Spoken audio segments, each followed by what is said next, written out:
I am Sarvashish Kumar Pal. Today I explain the Rolle's theorem. What is called Rolle's theorem? If a function is continuous in closed interval AB and if a function is derivable in open interval AB and if fa is equal to fb, then there exists at least one point of x, say xi, such that f dash xi equal to 0. Now I explain it.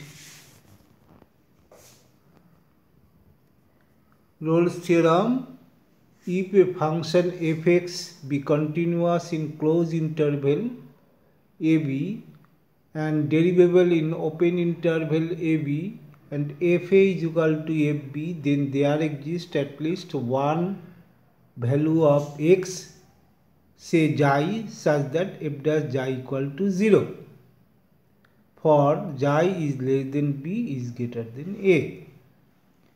Since fx is continuous in closed interval ab, it must be bounded, otherwise it is not continuous in closed interval. So it must be bounded both below and above in ab. And moreover, it must attain this bound.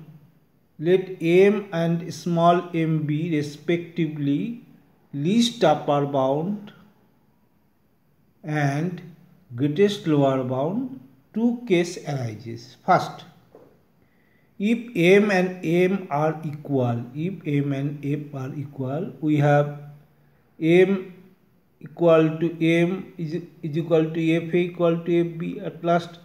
At the last condition of Rolle's theorem, fa equal to fb, so we is equal to fx,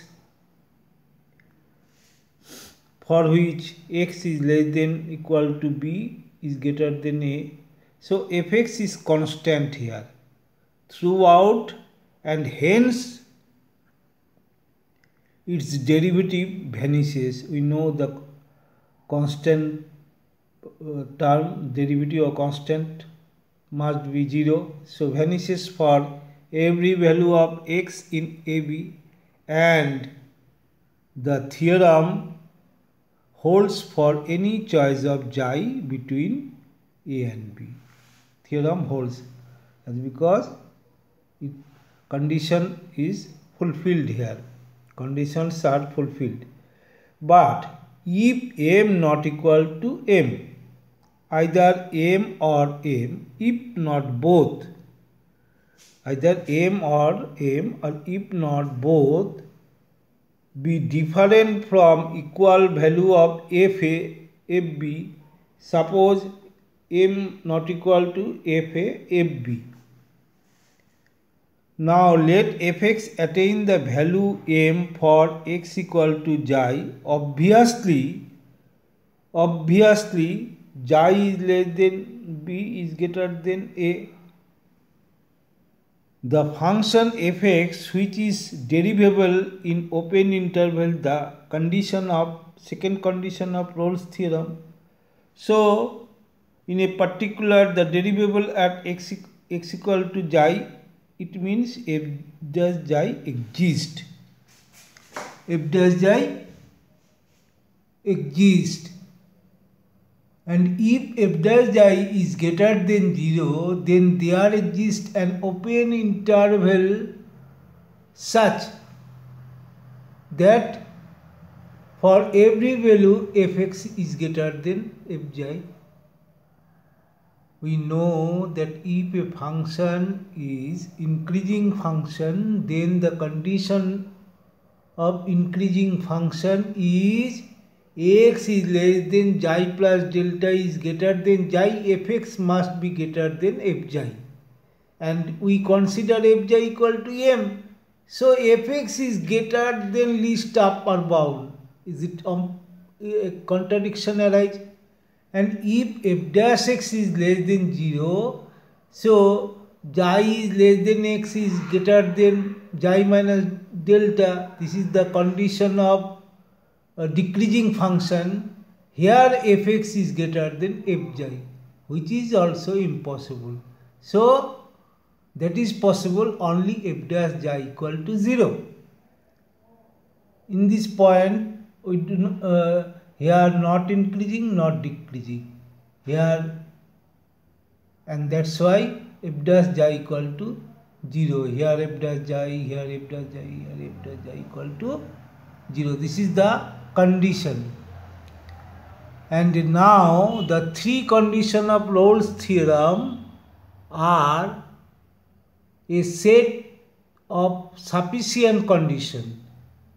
They are by no means necessary. No means necessary. The following illustration will make the point clear. What is? Here fx equal to x root a square minus x square in 0a. Here fx is continuous in closed interval, that is the continuous function, and f dash x equal to this exist. This is also exist in this interval. X is less than a is greater than 0, and f0 equal to fa is equal to 0. So all conditions of Rolle's theorem are satisfied, and there exists one point j, that f dash j equal to 0. All conditions satisfied here. But in this case, if the fx is equal to mod x, x is less than equal to 1 minus 1, fx is continuous. But f dash x equal to 1 when less than this, and minus 1 when. So you consider here 0, the 0 point is here is not derivable. Yet f1, f minus 1 is equal to 1. So this condition is not satisfied by the condition of Rolle's theorem. So the three conditions of Rolle's theorem are a set of sufficient conditions. They are by no means necessary. The following illustration will make the point clear. Okay. So again we discuss the Rolle's theorem equal to if a function fx, number 1, continuous in closed interval this, and derivable in open interval this, and f equal to fb, then there exists at least one value of x, say j, such that fj equal to 0. Thank you so much.